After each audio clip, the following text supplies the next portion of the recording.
Hello আমার প্রিয় বন্ধুরা, welcome to my channel Rikta shorts. তো চলো তোমাদেরকে দেখাই 10 টাকার সুজি দিয়ে ভাপা পিঠে কিভাবে তৈরি করতে হয়।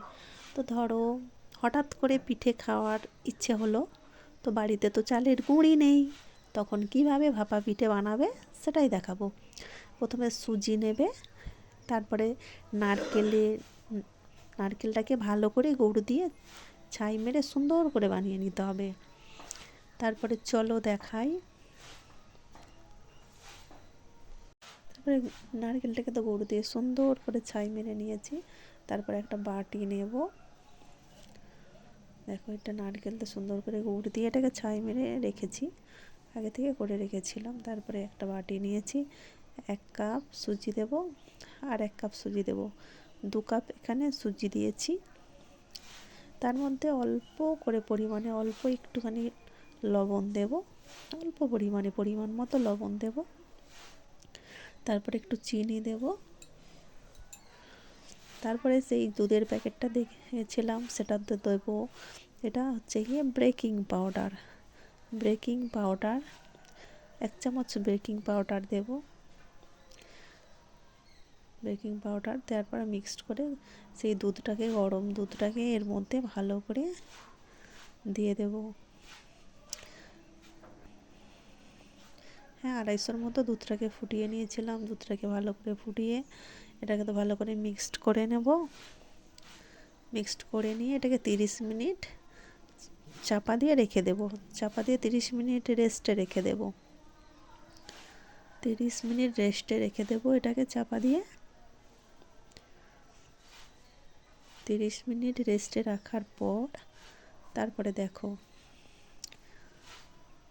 চলো 30 মিনিট তো রেস্ট রেখে দিয়েছিলাম। তারপরে 30 মিনিট পর তোমাদেরকে খুলে দেখালাম। এটা একটা সুন্দর ব্যাটার তৈরি হয়ে গেছে। 30 মিনিট পরে এটা সুন্দর একটা ব্যাটার তৈরি হয়েছে। দেখো 30 মিনিট পর এটা একটা সুন্দর ব্যাটার তৈরি হয়ে গেছে। তারপরে দুটো গ্লাস নিয়েছি, দুটো গ্লাসের মধ্যে ভেতরে দেখো ঘি দিয়ে দিয়েছি, ভেতরে ঘি দিয়ে দিয়েছি দুটো গ্লাসের ভেতরে।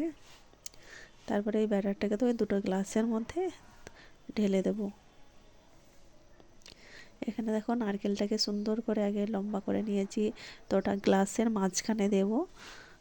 নারকেলের ছাইটা গ্লাসের মাঝখানে দিয়ে তারপরে এর ওপর আবার ব্যাটারটাকে সুন্দর করে ভর্তি করে দিয়ে দেব।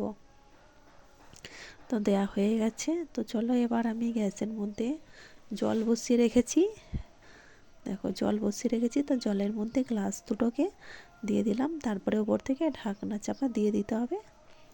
তারপরে 10 থেকে 15 মিনিট পর এটা সুন্দর একটা ভাপা পিঠে আমার রেডি হয়ে গেছে। তো এটাকে এখন ছুরি দিয়ে সুন্দর করে পিস করে কেটে নেব। দেখো কত সুন্দর হয়েছে, দেখতেও সুন্দর লাগছে, খেতেও তো অসাধারণ লাগে। দেখছো কত সুন্দর হয়েছে। তো এটা ছুরি দিয়ে সুন্দর করে পিস করে কেটে নেব।